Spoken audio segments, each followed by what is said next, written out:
Lo que nos va a contar es que se reabre la causa sobre la muerte de Ducler. Se reabre la causa. No están muy claras algunas cuestiones con respecto a cómo murió Ducler. Así que lo va a contar Carnota en un rato. Me voy a Santoro. Primer plano al Dani Santoro. Atención porque hay internas entre los mapuches y el testigo E, que Carnota contó que había aparecido. Aparentemente está allí desdiciendo algunas cosas y vamos a contarte cosas del testigo E. Mariel Fitzpatrick te va a contar un hallazgo muy particular de nuestra compañera Mariel. ¿Quién es el perito de la familia Maldonado? ¿Qué juicio tiene o qué litigio tiene uno de los peritos de la familia Maldonado con la provincia de Buenos Aires, con el Ministerio de Seguridad de Cristian Ritondo? Está Rodis Recalde, un prestigioso periodista, una máquina periodística, Rodis, y nos va a contar cómo está debido hoy. Porque atención que el domingo hay elecciones, pero tal vez martes o miércoles quede preso debido. Ya está Barata en Cana. Te vamos a mostrar imágenes de la primera noche de Barata en Cana. Está Sucho Vicky, que es un placer siempre tenerlo. Y vamos a hablar de la economía post-elecciones. El domingo elecciones, ¿qué pasa el lunes? ¿Arranca o no arranca con bujía Hecher la economía argentina? Y para cerrar, siempre interesante escuchar a Enrique de Rosa, al doctor de Rosa, psiquiatra, intelectual. Yo, miren, tenía muchas cosas para hablar con él. El morbo, todo lo que se habla y las fotos que muchos habrán cliqueado para ver de ese cadáver que andaba girando por muchas cadenas de WhatsApp. Especialmente, a mí me pasó, yo me contuve, no lo vi. Debo ser uno de los pocos en Argentina que no cliqueó la foto WhatsApp para verla. No lo abrí, no me lo mandaron mucha gente que conozco, no lo abrí. Pero entiendo que el morbo a veces te lleve a abrir una foto. E incluso quiero hablar con Enrique de Rosa, al cual estoy mostrando al aire, sobre los filtros de Carrió. ¿Vieron que a veces uno tiene alguna amiga o algún amigo que se cree con derecho a decirte lo que él quiere? Y bueno, yo sé así, si no te gusta, vamos a hablar de los filtros. ¿Existe la gente sin filtros? ¿Qué es un filtro? Cualquier persona puede decirte lo que quiera en cualquier momento. ¿De qué depende eso? Eso es una característica psicológica que algunos tienen. Bueno, vamos a hablarlo en un rato con Enrique de Rosa. Yo les aseguro que es un programón. Viernes a la noche, así que me acompañen, empezamos a conversar con la mesa. ¿Cómo andan, chicos? Buenas noches. Gracias por estar. Bueno, arranco con vos. ¿Se reabre la causa por la muerte de Ducler? El fiscal general no cree que haya muerto de causa natural, o por lo menos pone muchas dudas respecto de que esto pueda llegar a ser así. El juez cerró, dijo esto fue muerte natural, a Ducler se desplomó en la calle, lo asistieron, lo atendieron, no pudieron salvarle la vida, murió. Bueno, muerte natural. Voy empezando a pasar por distintos temas, muchachos, rápido. ¿Qué es esto de Sergio Maldonado hablando de los tatuajes de Santiago Maldonado? Yo creo que bueno, todos hoy transmitimos el pésame a la familia Maldonado. Se confirmó que el cuerpo encontrado en el río Chubut el martes es el cuerpo de Santiago. Pero bueno, nadie quiere interferir y meter todo este tema en nada que tenga que ver con la política, pero hoy reconoció el hermano que por los tatuajes, aunque aún falta el ADN, es el cuerpo que está en la morgue judicial aquí en Buenos Aires, es el del artesano, desapareció el 1 de agosto. Y pregunto periodísticamente qué debemos hacer nosotros. Al estar la confirmación del hermano, pero no estar los peritajes, ¿debemos confirmar y decir al aire que es Santiago Maldonado? Lo dijo públicamente, claro, porque lo pudieron acceder a verlo, digamos, el cuerpo ya sin ropas, o sea, en otras circunstancias completamente distintas como lo habían visto también la primera vez, y él lo salió a reconocer públicamente. Los tatuajes lavado, limpio, ¿no? Está lavado, ya el cuerpo se lavó en la morgue. Igual, digamos, esta identificación siempre de la familia es la primera. Va a haber una confirmación científica porque además le pudieron tomar huellas digitales y además va a estar el resultado del ADN también, ¿no? Claro, además, o sea, se puede decir, Alejandro, que es Santiago Maldonado. Lo que todavía falta determinar es cuándo murió, o sea, la fecha puntualmente en la que murió, establecer la data de muerto y cómo murió, ¿no? Eso es lo más importante. Acá en este programa sale aparece el testigo E. Santoro, ¿qué pasa con el testigo E? ¿Qué ocurre con el testigo E? Porque este testigo E que trae Carnota a la mesa hoy se contradijo. ¿Qué pasó con el testigo E? ¿Hay internas en la comunidad mapuche? Lo que contamos ayer sobre las internas ahora se confirma. El testigo E, que es un joven mapuche de la comunidad del Pull-Off, admitió que mintió en su primera declaración testimonial cuando había hablado que la gendarmería había capturado a Maldonado después de la corrida, la represión que hubo el 1 de agosto sobre la ruta 40. Esto es una nota, hay datos tomados de una nota que publica Claudio Andrade en Clarín, el enviado especial allá. Él dice que mintió diciendo que se lo había llevado a Gendarmería. Él dice que mintió en su primera declaración. Ahora lo que dice que él corría con Maldonado, eran unos 8 jóvenes mapuches, y que en un momento dejó de verlo cuando estaban cruzando el río. Ese es el testimonio que él da. Todo esto basado en fuentes, porque obviamente la causa está en secreto de sumario. Lo que conseguimos los periodistas son fuentes que tienen acceso al sumario, que después de esto, de ese episodio confuso en el río, se acordó un silencio entre los miembros de la comunidad, pero que él, Alejandro, él entró en crisis entre el jueves y el viernes de la semana pasada, cuando el cadáver apareció flotando. Habría emergido desde el fondo, que lo vieron, lo vieron, y cuando él vio a su compañero entró en una crisis emocional. Por eso cuando el juez llega, el juez Geral, como decía Fernando, que tiene una actitud distinta, no tenía temor, que se tomó un mate, se relacionó con toda la comunidad de ahí, adentro de una camioneta el testigo le dio la primera versión de lo que realmente se supone que habría pasado en ese día de tanta confusión. Se supone que el cadáver emergió. En la versión del testigo el cadáver emergió, el cadáver estaba... Todavía no tenemos precisiones. Sabemos que a él lo impactó ver que habían sido su compañero hasta el 1 de agosto, verlo ahí el cuerpo. Obviamente, porque acá entramos ya, acá el doctor tendría que darnos más información, si podría haber emergido, si un cadáver después de 78 días podía estar en esas condiciones, si fue arrastrado si fue la autopsia va a decir si estuvo en el agua o no. Por supuesto, todo eso, si estuvo en el agua todo el tiempo, claro, digamos, todo el tiempo. Entonces, hay muchas dudas. Lo cierto es que esta nota de Andrade, que es el primero que habló también de la interna de los mapuches con el sector duro, ¿te acordás que eso? Sí. Yo lo conté antes de hacer, cuando vuelven de Chile, familiares de Joanes Huala, hay una discusión, y al juez hubo un enfrentamiento, le tiraron piedrazos a 4 prefectos, a una médica que estaba ahí. Sí, que hay diferencias ahí adentro, ¿no? Quería decirlo, pero te pregunto, ligado a esto, Enrique, un cuerpo queda, ¿cómo es cuando un cuerpo se ahoga? ¿Cómo es? O sea, se va... que creo que es el de la pregunta. Eso que emerge se llama periodo enfisematoso, es decir, se hincha, pero eso ocurre en las primeras horas. Enfisемatoso. Enfisemato. De enfisema. Enfisema. Y eso es lo que a veces pasa, que yo, cuando vos sos de la zona de Tigre y demás, verás Reconquista o algo, que hay animales y eso, pero eso dura un tiempo, termina, se expulsan esos gases por continuación del proceso putrefactivo y se vuelve a hundir. Pará.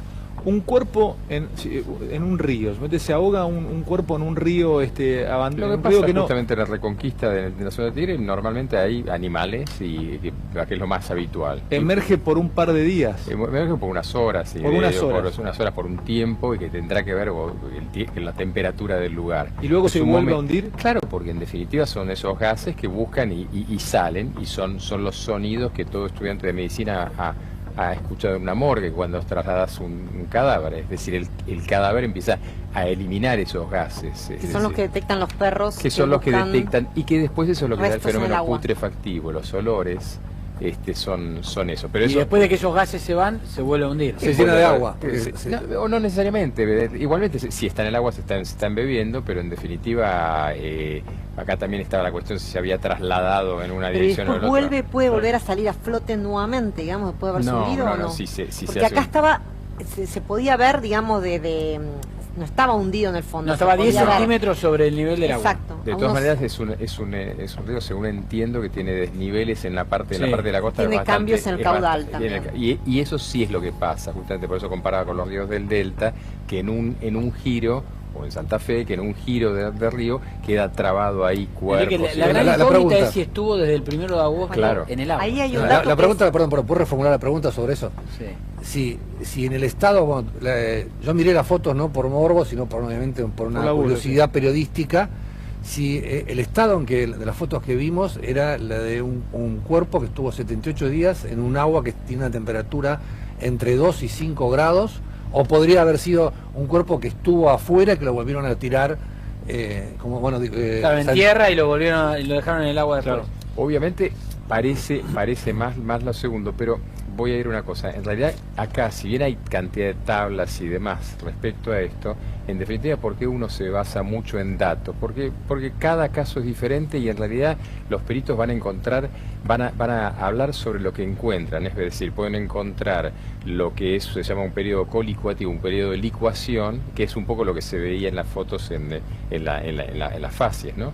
Y quizás eso tiene que ver que la temperatura ha hecho un efecto de un tipo o del otro. Es decir, en principio conserva más el grado de Enrique, peso la seguro. autopsia tiene que sí o sí determinar si estuvo 78 días en el agua o no.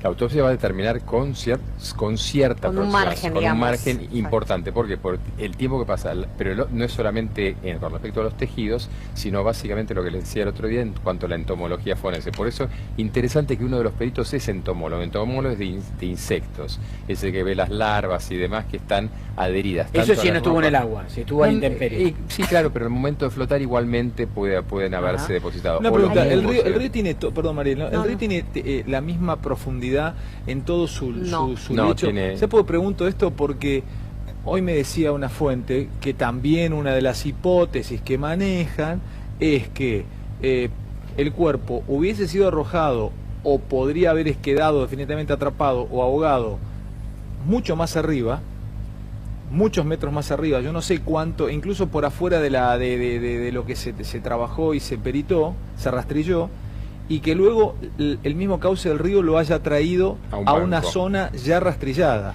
pero que hubiera sido que cayó al agua Maldonado o que lo arrojaron al agua Maldonado 1500 metros más arriba, qué sé yo. Pero es correntoso ese río. No tiene la misma profundidad y tiene de hecho pozones de mayor profundidad que otros. Pero corre el agua, corre mucho el agua. Tiene caudal, sí, y además, por ejemplo, en esta época que es época de hielo, aumenta el pero caudal. además hay mucha vegetación. Exacto, y tiene también muchas curvas, por lo cual también hay zonas que se pueden cruzar cuando está abajo caminando, o a caballo, digamos, y otras zonas que tiene corriente y es difícil además, cruzarlo. Pensá que cuando el cuerpo supuestamente, o sea, el momento que desaparece Santiago Maldonado fue el 1 de agosto, estábamos en invierno, lo encuentran en primavera, ¿no?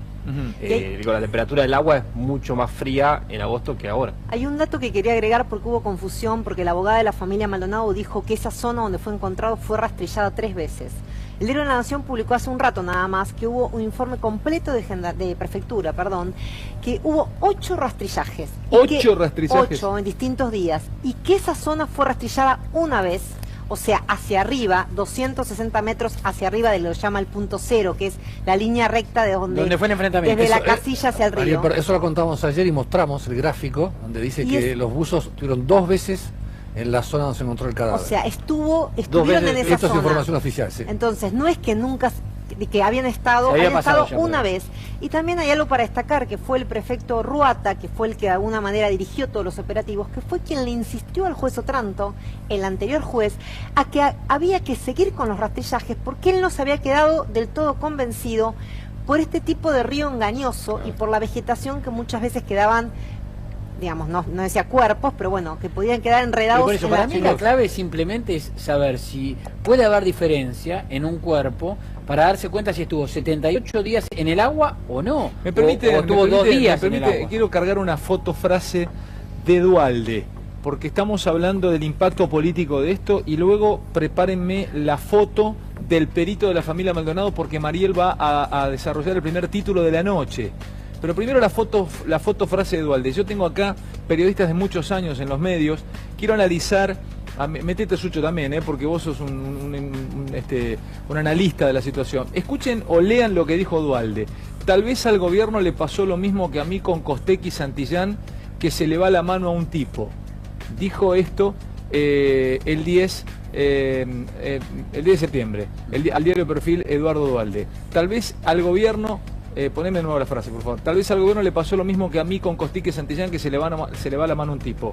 A ver, ¿tiene asidero esta declaración? O sea, a ver, Rodi, ¿cómo analizas esta declaración? Bueno, puede ser, ¿no? Duhalde tuvo mucha experiencia con estos temas, ¿no? A él el tema de Costique y Santillán le costó parte su gestión. Una vez que se defina, porque adelantó las elecciones. Tuve que adelantarla. Una vez que se defina cómo murió Santiago Maldonado, si realmente fue un gendarme que lo mató y lo tiró al río, sí, tal vez al gobierno le tenga algún costo político que pagar. Dame la foto del perito, de uno de los peritos de la familia Maldonado. Sí, es el perito que pusieron. Es el perito. A ver, atención con esto. Y la dejo a Mariel Fitzpatrick, por favor. Escuchen. ¿Quién es Alejandro Inchaurregui, que es el perito de la familia Maldonado? A ver, ¿qué descubriste, Mariel? No, quería revelar un costado menos conocido. Es un muy prestigioso antropólogo, digamos, un perito que conoce mucho antropología, que fue uno de los cofundadores del equipo argentino de antropología forense, que fue este equipo internacional, que es uno de nuestros orgullos, que descubrió los restos de desaparecidos en matanzas y dictaduras de distintos lugares del mundo. Muy prestigioso, pero lo que quizás no se sabía tanto, para decirte, participó en el reconocimiento de los restos del Che, en Bolivia, para que te des una idea, en 1997. Lo que no se sabía es que había trabajado en el gobierno de la provincia de Buenos Aires desde el 2012 hasta que lo echó la gestión de Vidal en abril del 2016. O sea, el perito de la familia Maldonado lo echó la gestión de Vidal. Sí, él estaba a cargo de la dirección del registro de personas desaparecidas, que depende del Ministerio de Seguridad.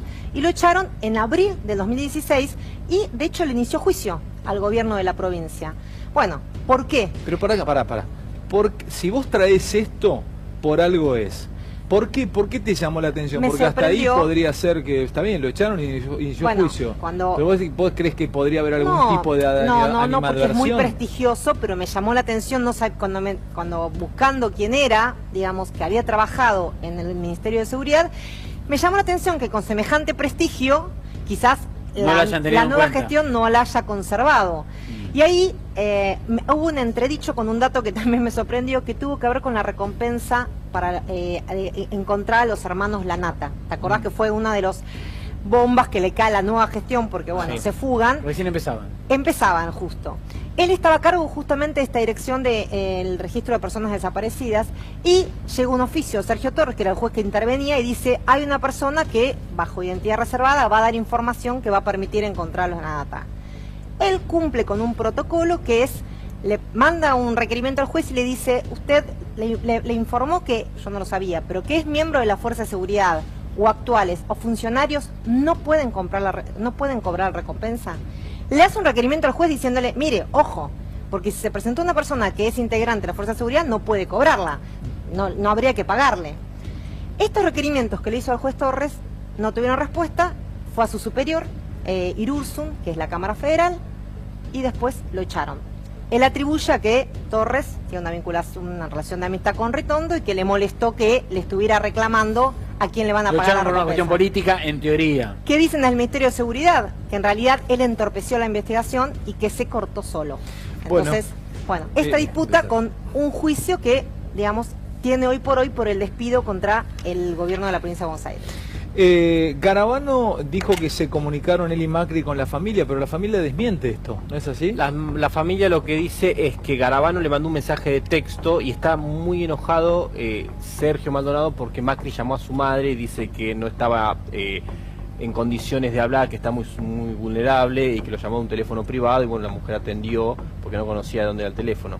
Esto genera polémicas. El gobierno no se quiere pelear con la familia Maldonado, pero también es raro porque nosotros venimos reclamando que el gobierno no hablaba, que el gobierno no decía nada, no metía un mensaje, no decía nada. Una vez que hace algo, me parece que es para discutir, pero me parece interesante. ¿Quién me contesta esto? No sé si Telemás Santoro ya que levantar la mano, pero es incómoda, no incómoda la pregunta, pero por ahí no tiene respuesta.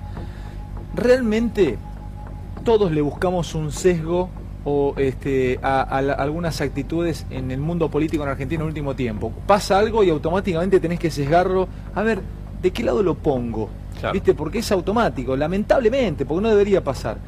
Y a mí muchas veces la familia Maldonado me confunde, porque el otro día cuando dice usted, le preguntan en la primera conferencia de prensa, si hay una marcha, ¿usted la convocan? No, nosotros no convocamos a ninguna marcha. Es como que se sacuden de política. Pero después, por supuesto, o sea, reciben visitas más ligadas de pronto al kirchnerismo. ¿Tiene algún sesgo político? ¿Tiene algún rasgo político la familia Maldonado o su entorno, o absolutamente ninguno? Bueno, yo creo que Sergio Maldonado, si me permitís, Fernando, fue entornado por el CELS y Horacio Berbisky ha sido un asesor informal de la expresidenta. El microtoy Berbisky, el caniche toy Berbisky, polés en perro. Para mí es un microtoy que lleva el diario con la boca. El microtoy, vos decís que bueno, se han presentado como creyentes, sí. Los hemos visto al director ejecutivo en las conferencias de prensa en Esquel y demás, eso queda claro. Pero yo creo que hay un gesto diferente, un gesto humano, que Cristina Kirchner tardó 2 años en dar el pésame a la familia de Nisman, ¿no? Y acá el presidente llama a la madre inmediatamente, 24 horas después de que se confirmó que el cadáver era de Santiago. Más allá de todo lo que sea la política, es un gesto decir, sí, es un Daniel, ciudadano. La familia de Maldonado está muy enojada también porque desde el gobierno salieron la mayoría de las versiones que intentaron correr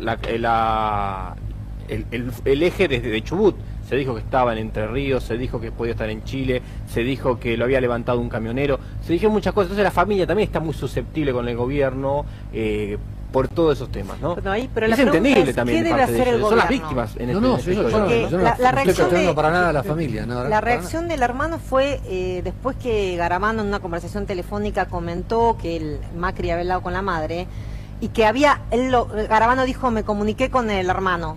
Él salió realmente muy enojado, Sergio Maldonado, diciendo que con él no había hablado, porque él no le quiso atender el teléfono a Garamano, y que además le pareció un golpe bajo que Macri le haya llamado a la madre 2 días de elecciones.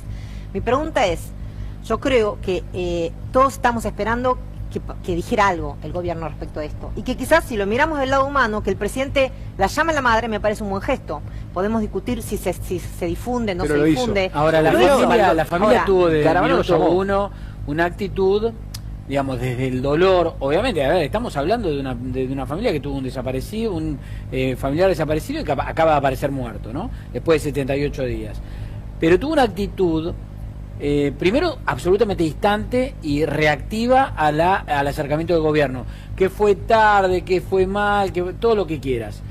Pero reactiva, digamos. Yo he visto conversaciones con la familia en teléfonos en donde no querían saber absolutamente nada de ningún encuentro, de ningún tipo, de nada, donde digamos, el gobierno le decía, queremos sentar a contarles. Paso rápidamente para cerrar este tema y pasar a hablar ya en minutos de economía con Suchovicki, porque vamos a hablar de la economía post-elecciones, lo que va a pasar con Argentina el lunes. Además vamos a hablar, se reabre la causa Ducler, de la muerte de Ducler, lo tiene Carnota esto. Vamos a contarte de Debido y la noche en Cana de Barata. Y a las 12:10 nos vamos a sentar con un exorcista. Hoy ya que estamos en veda nos vamos a dar un gusto. ¿Te vas a exorcizar Voy vos? a charlar con un exorcista. Yo tengo muchos demonios. Yo creo que tengo a Belcebú, a Lucifer, a varios adentro. Estamos charlando un ratito con el único cura católico argentino habilitado por el Vaticano para practicar exorcismos. Trabaja en una parroquia de La Plata, es un señor mayor, el padre Mancuso, tiene pasado ya largo los 80 años, estará charlando sobre su trabajo. Se dedica a hacer exorcismos, exorciza a aquellos que han sido poseídos por un espíritu o han recibido un daño, así que en un rato parece asustado a la cama, es para verlo y parece preocupado a dormir. Necesito una foto de Carrió, porque quiero hablar con De Rosa de los filtros, muchas veces. No podemos hablar absolutamente nada de números, de impacto, nada, porque estamos en veda. Pero Carrió metió la pata el otro día, ella misma incluso salió a pedir disculpas en un tuit, lo que dijo que estaba congelado como Walt Disney, Santiago Maldonado, y algunos entendieron que incluso la habían sacado de cancha de las últimas horas de las elecciones. ¿Qué pasa con los filtros? A ver, explícale a la audiencia, Enrique. Toda persona tiene un filtro que no pasa. ¿Qué pasa? ¿Cómo puedes declarar esto que declara Carrió? ¿A qué se debe? En realidad en la estructuración psíquica hay una parte cultural, digamos, hay una parte formativa en el infante humano, en el ser humano que va aprendiendo espacios mentales, y esos espacios son cómo se comporta. La gente puede llamar educación, pero en realidad es interesante que son las distancias interpersonales. Estas distancias interpersonales tienen que ver también, vieron que hay una propaganda que habla los argentinos somos muy pegotes y demás. Bueno, el discurso también tiene que ver con esto, el lenguaje tiene que ver con esto. Y en la Argentina ha pasado algo interesante que se estudia en todas las sociedades que tienen fenómenos traumáticos y están fragmentadas, es que lo primero que se degrada es el lenguaje. ¿Lo primero que se degrada? Es el lenguaje, es la forma en que nos comunicamos. No en que si hablamos mejor o peor, pero en definitiva empezamos a adquirir una forma menos estructurada, menos formal. La formalidad del lenguaje tiene su importancia para comunicarse y hemos privilegiado el ser sincero, el ser directo, como si eso fuese necesariamente mucho mejor. No es mucho mejor. No, de hecho en muchos casos es extremadamente peor, porque vos podés opinar en este momento que mi traje, peinado o algo es un espanto y yo no voy a estar muy contento, aunque sea verdad. Entonces parte de la cuestión cultural tiene que ver en qué momentos uno dice ciertas cosas, y esos son los filtros que uno tiene, y de la mano de los filtros van los frenos inhibitorios. Tiene que tener la capacidad de poder frenar ciertas cosas según el contexto. ¿De qué depende eso? ¿De educación? ¿Del contexto? No, yo lo escuchaba a Santiago Kovadrov diciendo algo bastante muy interesante, que era que es sorprendente en el caso de Lilita porque utiliza el lenguaje de una manera por momentos muy elaborada, y por momentos es como si cambiara a una cuestión más mística, más directa, y en ese lenguaje más místico, más directo, empieza a dirigirse en un contacto mucho más inmediato, como si la formalidad desapareciera. Y me parece que por momentos en ese contexto uno puede decir cualquier cosa. Es decir, si yo perdiera la impresión que en este momento, si bien estamos acá unas personas, aparte hay cantidad de gente escuchando, y dijera, vos sabés, Fernando, no sé qué cosa, que hoy estábamos hablando, es diferente una conversación fuera de micrófono y demás, y uno automáticamente va haciendo esas separaciones. Cuando pierde ciertos frenos inhibitorios, cuando empieza a confundir los espacios, empieza a tener ciertos fenómenos de falta de confianza, de exceso de confianza que uno va notando en ciertas personas. Es un tema de distancia interpersonal. Ahora, es interesante porque quizás a los que no le creen a Carrió, bueno, la han criticado mucho estos últimos días. Ahora, los que la quieren quizás valoran esa franqueza. Absolutamente. O sea, lo valoran en el punto de que a ellas le creen y que ella es espontánea. Es que creo que ella trabajó eso. Creo que ella trabajó eso. Ella trabajó un lenguaje alambicado y de alguna manera un exceso de forma, diciendo, no, yo te voy a decir lo concreto. Y quizás lo borró en todas las áreas, en áreas que hay que conservarlo. Por ejemplo, esta noche nosotros no estamos insistiendo, evidentemente es una decisión, en qué pasó o no Maldonado, en si la dactiloscopía o no, por cuestiones que tienen que ver con el respeto hacia ¿Ahora esa actitud no genera grieta?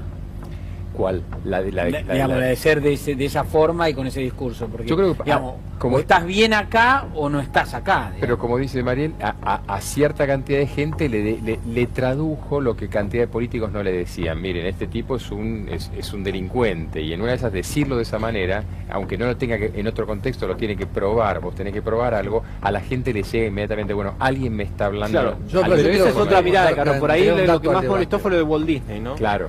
Más que las denuncias. Claro, que fue eso. Primero, doctor, Carrió, con el Instituto Hannah Arendt, ella puede dar una clase de filosofía del derecho y con un nivel absoluto que lo puedan entender 5 personas en Argentina, y después tiene esa capacidad de poder comunicarse con la gente directamente. Y es una persona que en su vida privada ha sido golpeada por una serie de problemas que tuvo, y que pasó de ser agnóstica militante a tener ahora un fervor religioso. El último tuit que publicó hoy, algunos lo leían en clave política. No, ese tuit hay que leerlo en esa, si no, no se la entiende. Y es un personaje que sufre lo que le pasa a la sociedad, lo sufre en su cuerpo, se enferma, tiene esa cosa, tiene esa relación. Sensación de impunidad también, ¿no? Esa sensación de... ¿A ver eso? Claro, o sea, es una mujer que piensa que todo lo que dice habla y que a veces no va a tener consecuencias si le pasan estas cosas. Pero también es bueno que es una mujer que se arrepiente, pide disculpas, ¿no? Pero ella, vos la escuchás hablar y da la sensación que es una mujer que cree que puede decir cualquier cosa todo el tiempo, ¿no? Me permiten meterme un segundo y ya vuelvo porque hay mucho hoy y vamos a hablar de Barata, que pasó la primera noche en Cana. Pero quiero hablar de economía. A ver, Sucho, el domingo elecciones. La verdad está terminando el año, ¿no? Ya estamos casi encima del año.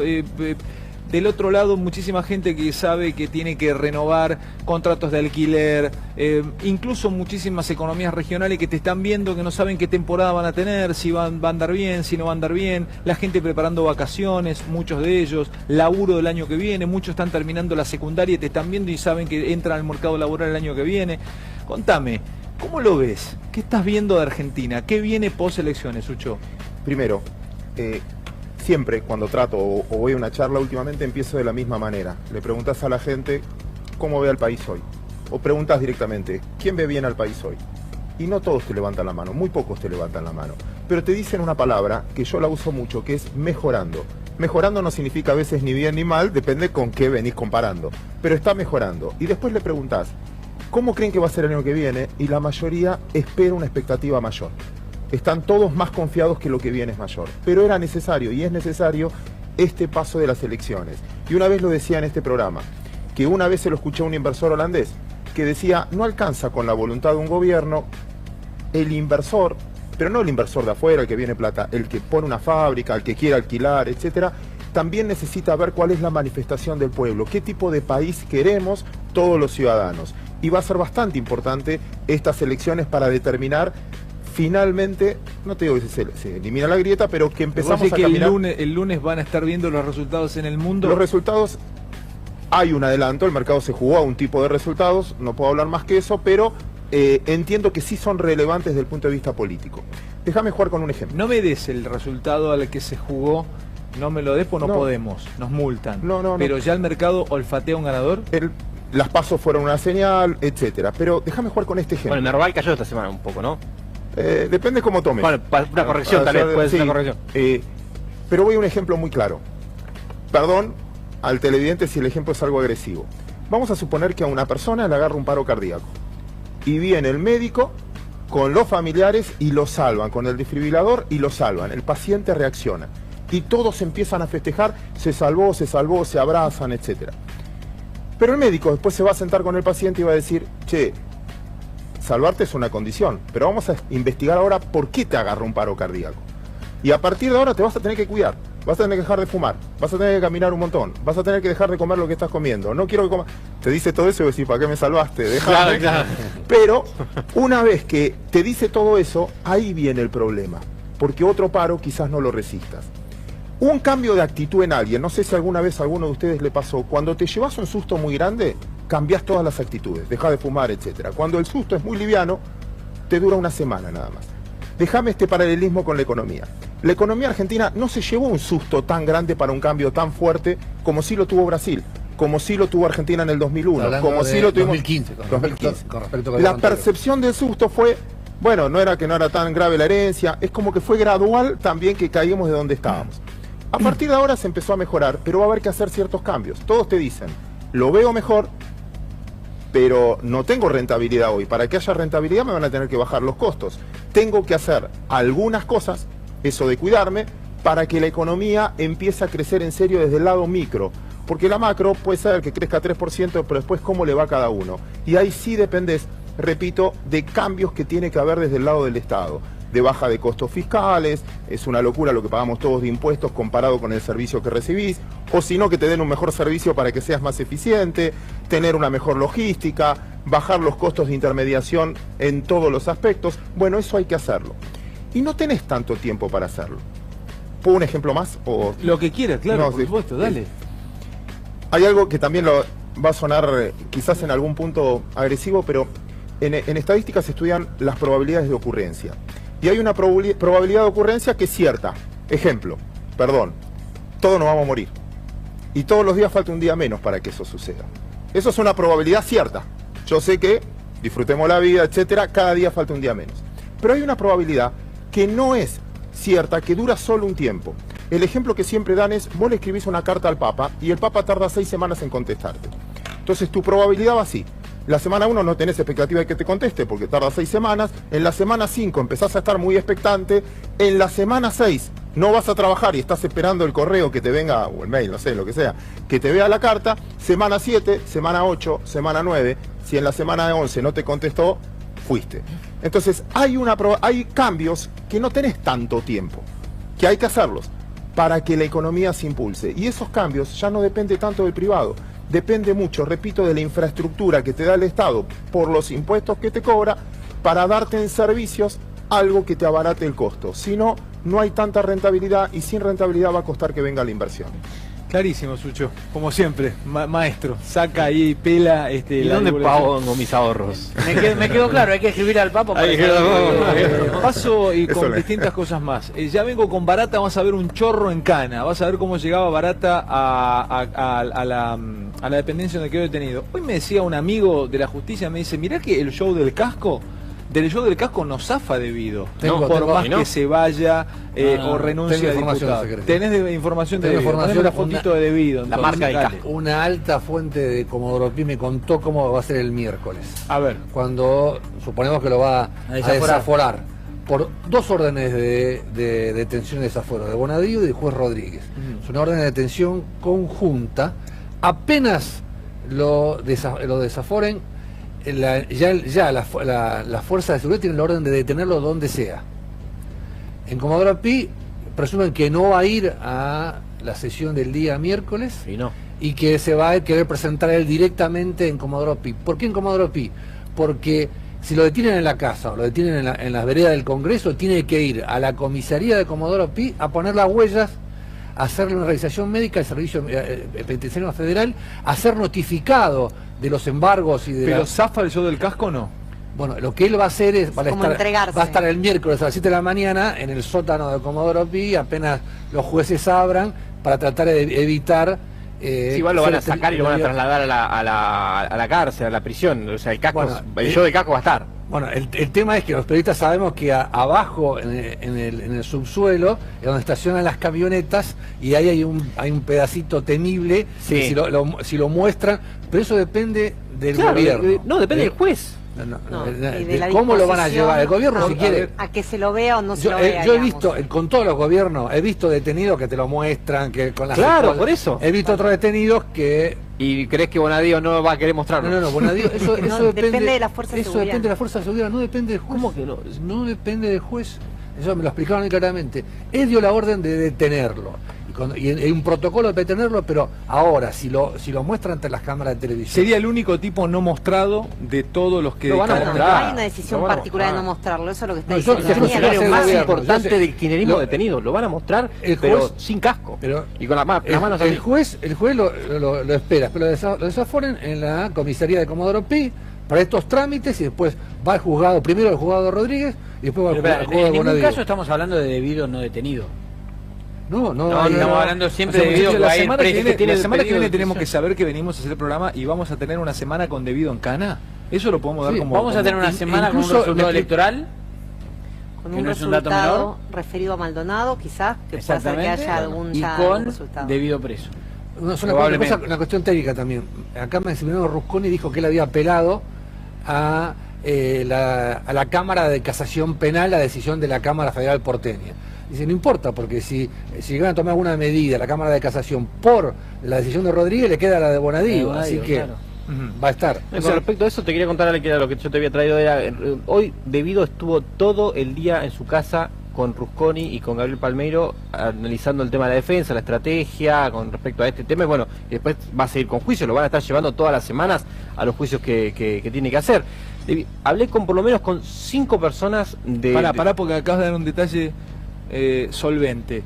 Así zafara del show del casco, que no lo viéramos como lo Mone Minichelli y a Jaime otros con casco, Debido va a quedar, si queda preso como aparentemente va a quedar, va a tener que venir a declarar a los... Todas las semanas tiene que ir a presenciar el juicio. Y cada vez que lo bajen a presenciar el juicio lo van a bajar esposado, o sea, va a ser un calvario para el tipo. O sea, el juicio para él sigue, sigue, terrible. O sea, puede ausentarse ahora. Puede ausentarse hasta el momento del alegato. Puede pedir que vayan sus abogados. Y eso depende de que se lo diga, pero lo tienen que el tribunal tiene que decirlo. La tragedia del 11 tiene que autorizarlo a ausentarse. Bueno, pero puede autorizar si quiere. Pues puede decir no. Lo puede decir que no. Generalmente se lo dan. De hecho, Vudú no fue a todas las audiencias, fue a la primera y después al final. Pero el otro dato político importante. Para que estaba cerrando. Yo hablé con gente, no atendió a nadie.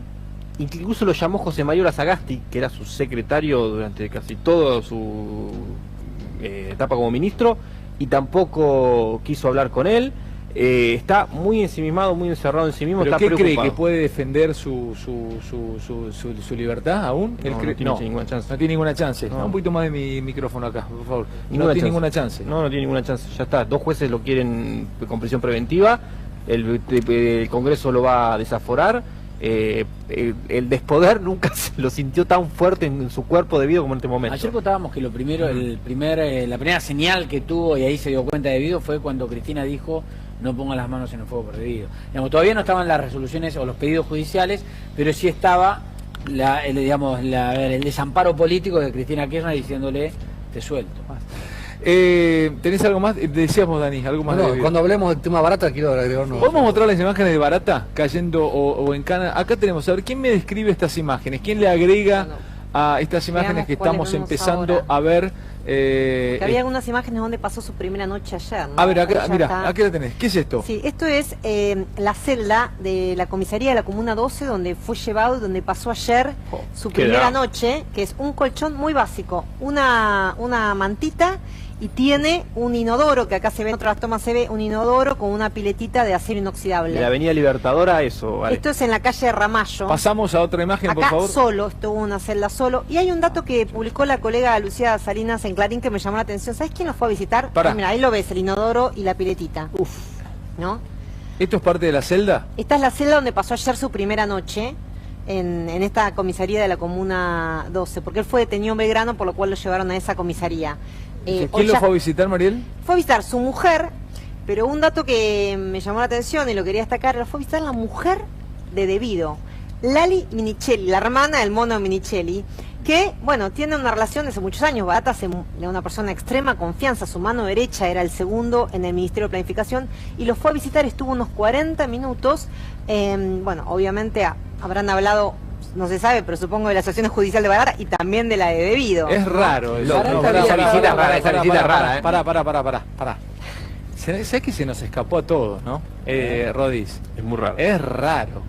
La mujer de Devido fue a visitarlo en la primera noche en Cana a Barata. Junto con su mujer, ¿no? Con la mujer Barata. Bueno, Rodis. Es raro. Lo que pasa es que seguramente no podía ir Devido directamente. No podía ir Devido. ¿O no? Ahora, yo tengo Pará, perdón. No, pero me llama la atención. Sí, me llama la ¿Pasó lo mismo? Me pasó lo mismo. Es raro. Es llamativo. Bueno, por eso te lo quería destacar esta nota que publicó. Vamos a ver, fue Devido. Lo que pasa es que no podía ir Devido, fue la mujer. O la aprecia mucho, o lo aprecia mucho hasta el cariño infinito, o le fue. No hay que olvidarse que la última nota que le hicieron a Barata, que salió en América también estuvo, se la hicieron saliendo de la casa de Devido, que fue hace 2 días. La hicieron saliendo de la casa de Devido, que en realidad la guardia periodística estaba esperando que saliera Devido, y lo enganchan a Barata. O sea, obviamente de todo, Devido está hoy muy de desamparo el poder, pero con la persona que sí mantenía mucho vínculo era con Barata. Entonces cayó su persona más cercana, es como si cayó tu mujer, digamos. Bueno, había caído López y había caído Jaime, digamos. Sí, pero ya tenían menos... López, se le fue destruyendo el castillo. Pero con López tiene una muy mala relación, ¿eh? López me refiero a la estructura esta que la justicia determina. López reportaba directamente a Néstor Kirchner, y acá hay otro dato. El tema es que Barata no es un político. No fue diputado ni nada. Ayer contamos la historia de él. Era un taxista, o sea, por eso tienen miedo que si se quiebra, cómo va a reaccionar. Si se quiebra, va a tirar abajo al fuego al que tenga. Y después el dato que dio lo de Olazagasti, estamos hablando del secretario privado que le llevaba el celular a Devido, al hombre que durante 12 años manejó toda la obra pública, todos los negocios públicos en la Argentina. Se desconfía de él porque él fue miembro de la AFI. Y hay toda una teoría no comprobada de que le habría dado un dato falso a López el día que López enloqueció y salió con los bolsos con los 9 millones de pesos y los tiró arriba del convento, ¿no? Entonces, por ahí lo que vamos a decir que no le contestó es un dato significativo. Pero... No, bueno, pero también Olazagasti lo acompañó, estuvo con él el día del desafuero, cuando se ven las cámaras, que creo que fue acá en Animales, que lo siguieron hasta el ascensor, que lo acompaña en el ascensor el día que era Olazagasti. No, estaba junto con él. Una pregunta sobre, no sé si alguna vez, vos sos psiquiatra, ¿no? ¿Cómo le pega, a qué se le llama quebrarse a una persona? A ver, yo estaba pensando en el caso López, ¿no? Porque por alguna razón que no viene el caso me tocó intentar, se acordarán la abogada que estaba originalmente en la abogada Hot, en el caso. Y realmente es interesante porque se les abre el piso a esta fíjense, gente que domina, que maneja millones el espacio psíquico de estas personas de un día al otro. O que te gusta la historia, es interesante ver los sujetos poderosos de un día al otro cuando pierden, Cuando pierden ese espacio, se derrumban totalmente y tienen menos resistencia que otro del común, porque uno realiza, lo que hablamos antes de espacios, realiza escenarios previsibles en su vida. Inclusive vos podés pensar, bueno, me puede ir mal, me puede pasar esto, y es factible. Estas personas por momentos han adquirido un grado de mesianismo en algún punto. Claro, no tienen anticuerpos frente a esto y realmente es absolutamente traumático. Bueno, hay un caso famoso reciente del empresario que mata a la mujer. En realidad, en gran parte se le deshace un mundo a ese hombre, ¿no? Bueno, el caso de Barata, ya contamos ayer, era un pendenciero, era una persona que le gritaba a sus subordinados y demás, y el gesto que estaba ayer de asustado, de un pollito mojado cuando fue detenido, es una cosa. ¿Sabes dónde quedó detenido, Vale? No. Quedó detenido bueno, ya lo comentamos ayer, en Marcos Paz, junto con el Mono Minichelli y con el contador de los Kirchner, con Víctor Manzanares, en el pabellón que se llama Intervención para la Reducción de Índice de Corruptibilidad, IRIC. ¿Qué es esto? Que son aquellos que tienen poder como para corromper a un penitenciario y poder salir, así que quedó alojado ahí en Marcos Paz. Es un programa especial del servicio penitenciario para todos ellos, digamos que con posibilidades, esto desea, de sobornar. De guante blanco. ¿Se reabre la causa por la muerte de Ducler? Sí. Lo tiramos como título al principio del programa. Sí, además esto es de última hora de hoy a la tarde. Te diría que es una resolución que toma el fiscal general Agustín Vera, que en 2 carillas resume la preocupación que existe sobre la muerte de Aldo Ducler, que fue, según se quería cerrar, con esto se reabre, muerte natural en la vía pública. Todos recordamos, se cayó desplomado, apareció de golpe una ambulancia que pudo asistirlo, lo tuvo 45 minutos adentro de la ambulancia, en vez de llevarlo a un hospital cercano que estaba a 15 minutos, lo llevaron pero ya estaba muerto. La familia, sobre todo el hijo, Juan Manuel Ducler, puso todas las dudas sobre esto, lo presentó, incentivó, y el fiscal le dijo, tiene razón, esto es muy raro. Entonces pidió nuevas medidas. Cuando vos pedís nuevas medidas, se reabre la causa. ¿Qué pidió? Entre otras cosas, pidió una junta médica, por las dudas que existen de que hayan sido causas naturales la de la muerte, la junta médica para que, entre otras cosas, analicen primero si tiene sustancias que se le pueden haber aportado antes, que indujeron a una simulación de la muerte que después sí efectivizaron de alguna otra manera, digamos. Te paso un dato que estábamos hablando. Eran parte del problema que eran 3 ambulancias, 2 de las cuales no eran, con lo cual era la primera ambulancia que pasa es una ambulancia en código rojo y sorprendentemente para. Y eso es una de las cosas más llamativas. Bueno, ¿por qué es llamativo? Y porque vos vas a buscar a una persona que está muriendo a 10 cuadras, no parás. Es como si un policía fuese, o un bombero fuese a apagar un incendio y se fuese a fijar que hay un árbol prendido y parar. Eso lo contó Juan Manuel Ducler en la nota que nos dio. Animales Sueltos dijo, es raro porque cuando va en código rojo. Tiene orden de no parar en los semáforos. Y no parar hasta el objetivo que está buscando. Y paró porque había una persona tirada ahí, le dijeron, usted es una ambulancia, si tenemos una persona que se acaba de desmayar, sí, cómo no, paro. Lo metió 45 minutos adentro de la ambulancia, que iba en código rojo, significa que iba hacia un objetivo en donde no podía parar. Llega otra ambulancia. Digamos, hay una situación en donde el fiscal dice, ¿puede llamar al médico de esa ambulancia? ¿Puede llamar al dueño de Emergencia Ciudadana Anónima, que es la empresa? Que me expliquen si en un código rojo puede parar todo esto que estamos planteando.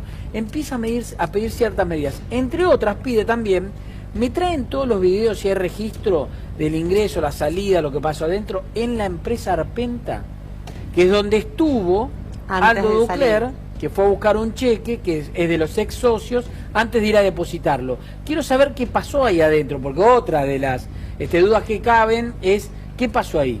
¿Le dieron algo? Lo apretaron de manera tal que salió, digamos, conmocionado y tuvo después, y además 2 medidas más, perdón, Dani, o una más, el celular. ¿Pueden agarrar el celular de Aldo Ducler? ¿Recién ahora piden el celular? Bueno, lo que pasa es que hasta ahora el juez había dicho muerte natural.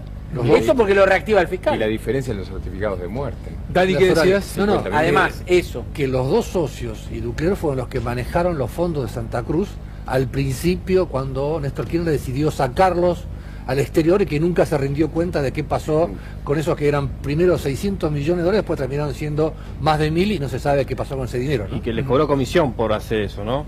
Como asesor financiero, y después quería cobrar para entregarlos. Eso es discutible. Pedía plata al gobierno, Daniel. No, ahora el tema pedía plata y mandó una carta y le pedía plata a la UIF. 3 días antes de morir, él dijo que el juicio que hay en Nueva York contra YPF por 8.000 millones de dólares, él podía destrabarlo. Y la ley del arrepentido dice que vos podés pedir un salario. Eso es. Y claro, quería ganar plata también con el trabajo que había hecho él. ¿Cuál es tu conclusión? La ley se lo daba... Qué gente muy gris para mí toda esa Bueno, eso es otro tema, pero la ley va a pedir esa plata. Te ayuda a lavar la plata y después te entrega y cobra también.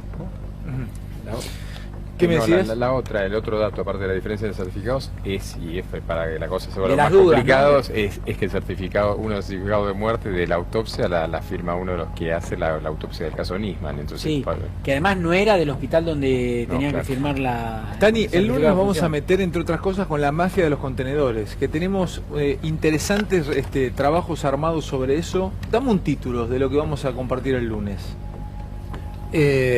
Patricia Fernández, la militante kirchnerista, en una entrevista con Animales Sueltos, reveló quiénes eran los que daban órdenes para manejar la mafia de los contenedores, contó cómo ganaban $150.000 por cada contenedor que entraba de contrabando en la Argentina, y quedó en darnos algunas pistas sobre a quiénes llamaban los 5 fantásticos dentro de la aduana. Señoras y señores, les agradezco a todos, no llegamos a... último momento, terminó la autopsia de Santiago Maldonado.